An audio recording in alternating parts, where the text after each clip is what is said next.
தோசை மாவு வந்து ஒரு 4 கரண்டி எடுத்து வச்சுருக்கேன்.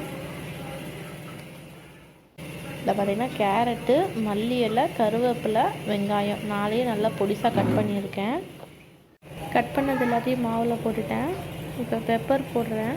பெப்பரும் சால்ட்டு போட போகிறேன். சால்ட்டு வந்து பார்த்திங்கன்னா மாவில் ஏற்கனவே சால்ட் இருக்குது, அதனால் கொஞ்சமாக மட்டும் போட்டால் போதும்.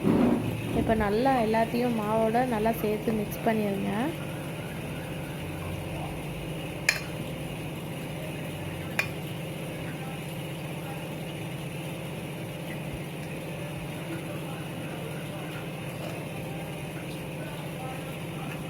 இப்போ நல்லா மிக்ஸ் பண்ணிட்டேன்.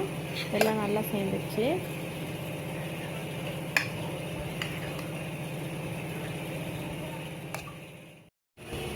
இப்போ டவா வச்சுட்டேன், தோசை டவா.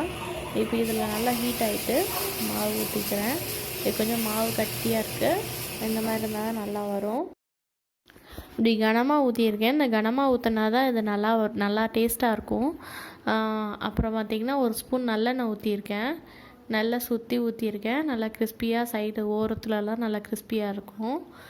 நடுவில் நல்லா சாஃப்டாக இருக்கும். இது வந்து நல்லா வெந்தோடனே நீங்கள் திருப்பி போடுங்க.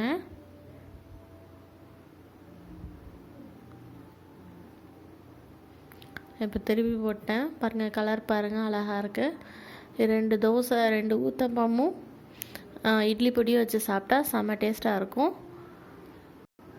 செஞ்சு பாருங்கள். Thank you. Thanks for watching.